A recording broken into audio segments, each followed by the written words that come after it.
Assalamu alaikum wa rahmatullahi wa barakatuhu. Hello everyone, welcome to my channel Munira's vlog. நபிமார்களுடைய வாழ்க்கை வரலாறுல இன்னைக்கு நம்ம பார்க்க போகிறது இறை தூதர் சுவைப் அலைஹிவஸல்லம் அவர்கள். இவர் இப்ராஹிம் அலைஹிவஸல்லம் அவர்களுடைய வழித்தோன்றல்கள் ஆவார். இவர் வடமேற்கு சவுதி அரேபியாவில் உள்ள மத்தியம் எனும் பகுதி மக்களுக்கு இறை தூதராக அனுப்பப்பட்டார்.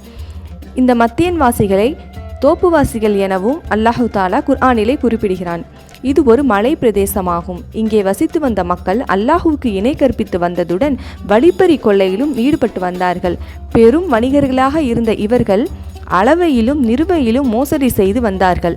இதன் காரணமாக அல்லாஹு தாலா இவர்களது குடும்பத்தில் ஒருவரான சுவைப் அலைஹிவஸல்லம் அவர்களை இந்த மக்களை சீர்திருத்தும் பணிக்காக அனுப்பி வைத்தான்.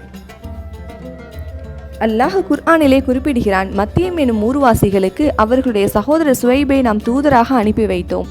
அவர்களை நோக்கி, என் மக்களே, அல்லாஹ் ஒருவனையே நீங்கள் வணங்குங்கள், அவனை தவிர வேறு இறைவன் இல்லை.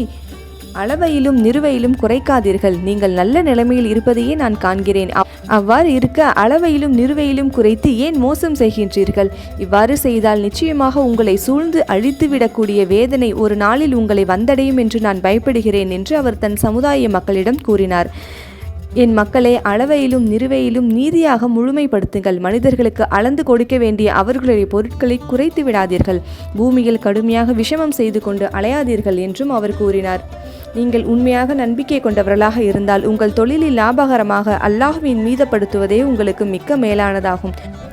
நான் உங்களை கண்காணிப்பவன் அல்ல, அல்லாஹுதான் உங்களை கண்காணிப்பவன். ஆகவே அவனுக்கு நீங்கள் பயந்து நடந்து கொள்ளுங்கள் என்றும் தன் சமுதாய மக்களுக்கு அவர் கூறினார்.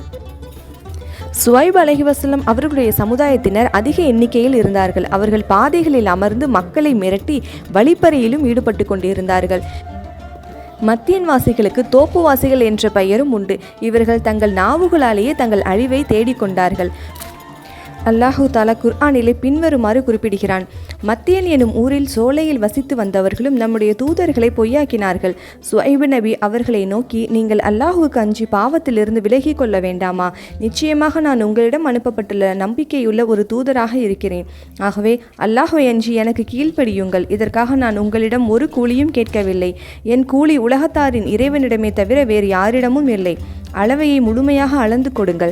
நீங்கள் மக்களுக்கு நஷ்டமளிப்பவர்களாக இருக்க வேண்டாம். மேலும் சரியான தராசில் நிறுத்து கொடுங்கள். மனிதர்களுக்கு நிறுத்து கொடுக்க வேண்டிய அவர்களுடைய பொருட்களை நீங்கள் குறைத்து விடாதீர்கள். நீங்கள் பூமியில் கடுமையாக விஷமம் செய்து கொண்டு அலையாதீர்கள். உங்களையும் உங்களுக்கு முன்னுள்ளோரையும் எவன் படைத்தானோ அவனுக்கே நீங்கள் பயப்படுங்கள் என்றும் கூறினார்.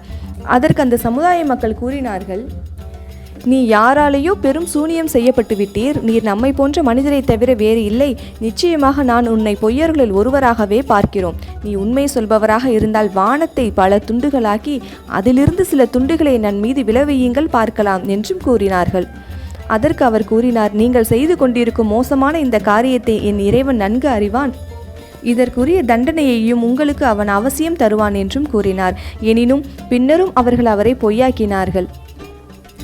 மேலும் அந்த மக்கள் கூறினார்கள், சுவைபே, நாங்கள் எங்கள் மூதாதையர்கள் வணங்கிய தெய்வங்களையும் நாங்கள் எங்கள் பொருட்களில் எங்கள் விருப்பப்படி நடந்து கொள்வதையும் விட்டுவிடும்படி நீர் கூறுகிறாயே, உமது தொழுகையா உமக்கு இவ்வாறு தூண்டுகிறது? நிச்சயமாக நீர்தான் மிக்க கண்ணியமுள்ள நேர்மையாளர் என்று கூறி சிரித்து அவரை பரிகாசம் செய்தார்கள். அதற்கு சுவைப் அலைஹிவஸல்லம் கூறினார்கள், என் மக்களே, உங்களுக்கு என் மீதுள்ள இந்த விரோதமானது நூஹுடைய மக்களையும் ஹூத்துடைய மக்களையும் சாலிஹ் அலைஹிவஸல்லம் அவருடைய மக்களையும் பிடித்தது போன்ற வேதனை உங்களையும் பிடித்து கொள்ளும்படி செய்துவிட வேண்டாம். லூத்துடைய மக்கள் இருந்த இடம் உங்களுக்கு தூரமாக இல்லை. ஆகவே உங்கள் இறைவனிடம் நீங்கள் மன்னிப்பை கோருங்கள். உங்கள் பாவங்களை விட்டு மனம் வருந்தி அவனிடமே நீங்கள் திரும்புங்கள். நிச்சயமாக என்னுடைய இறைவன் மகா கருணையுடையவன், மிக்க நேசிப்பவன் ஆவான் என்றும் அவர் கூறினார். இவர் மிக தெளிவாகவும் அக்கறையோடும் தனது சமுதாயத்திற்கு பிரச்சாரம் மேற்கொண்ட போதும் அவருடைய சமுதாய மக்கள் அவருடைய அறிவுரைகளை கடைசி வரை ஏற்காததோடு தங்களுக்கு அந்த அறிவுரைகள் புரியாததாகவும் மிகவும் குழப்பமாக இருப்பதாகவும் கூறி சுவைப் அலைஹிவஸல்லம் அவர்களை புறக்கணித்தார்கள். இறுதியில் அந்த சமூகத்தினர் அல்லாஹ் நிலநடுக்கத்தின் மூலம் அளித்தான். சுவைப் அலைஹிவஸல்லம் அவர்கள் இவ்வளவு தூரம் அவர்களுக்கு பிரச்சாரம் செய்த போதும் அந்த மக்கள் அதனையெல்லாம் அலட்சியம் செய்ததால் பூகம்பம் அவர்களை தாக்கியது. இந்த மத்தியன்வாசிகள் 3 வகையான தண்டனைகளால் அளிக்கப்பட்டார்கள் என்று பின்வருமாறு குறிப்பிடப்படுகிறது. அதில் முதலாவதாக அவர்களை நிலநடுக்கம் உலுக்கியது, அதாவது பூகம்பம் தாக்கியது என 7வது அத்தியாயத்தில் 91வது வசனத்தில் அல்லாஹ் விவரிக்கின்றான். இதற்கு காரணம் சுவைப் அலைஹிவஸல்லம் அவர்களையும் அவருடைய தோழர்களையும் அவர்கள் மிரட்டி நடுங்க வைத்தார்கள். ஊரை விட்டு வெளியேற்றி விடுவோம் எனவும் அச்சுறுத்தினார்கள். இதற்கேற்ற தண்டனையாக அந்த மக்களை நிலநடுக்கம் தாக்கியது.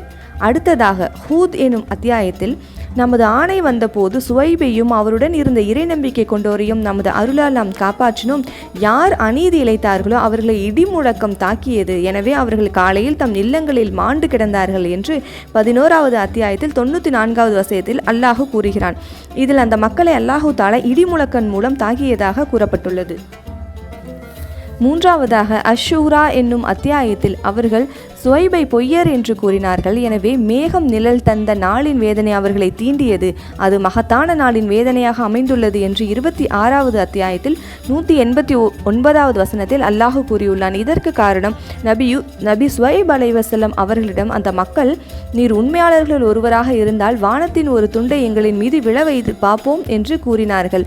அதற்கேற்ற தண்டனையாக மேகம் நிழலிடப்பட்ட நாளின் வேதனையை அல்லாஹ் அவர்களின் மீது இறக்கினான். இந்த 3 விதமான தண்டனைகளும் அடுத்தடுத்து ஏற்பட்டது. முதலில் அவர்களுக்கு நிழல் தந்த நாளின் வேதனை ஏற்பட்டது. அதாவது ஒரு மேகம் வந்து அந்த மக்களுக்கு மேல் குடை போன்று நின்றது.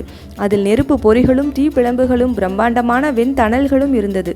அதனை அடுத்து வானில் இருந்து இடி முழக்கம் அவர்களை தாக்க அவர்களுக்கு கீழிருந்து கடுமையான நிலநடுக்கமும் ஏற்பட்டது. அப்போது அவர்களுடைய உயிர்கள் வெளியேறின, உடல்கள் செயலிழந்தன. எனவே அவர்கள் காலை நேரத்தில் தம் இல்லங்களிலேயே மாண்டு கிடந்தார்கள். சுவைப் அலைஹிவஸல்லம் அவர்களையும் அவர்களுடன் நம்பிக்கை கொண்ட இறை நம்பிக்கையாளர்களையும் அல்லாஹு தாலா காப்பாற்றிவிட்டான். அல்ஹம்துலில்லாஹ். இன்னைக்கு நம்மளுடைய சேனலில் இறை தூதர் சுவைப் அலைஹிவஸல்லம் அவர்களுடைய வாழ்க்கை வரலாறுகளை நம்ம பார்த்தோம்.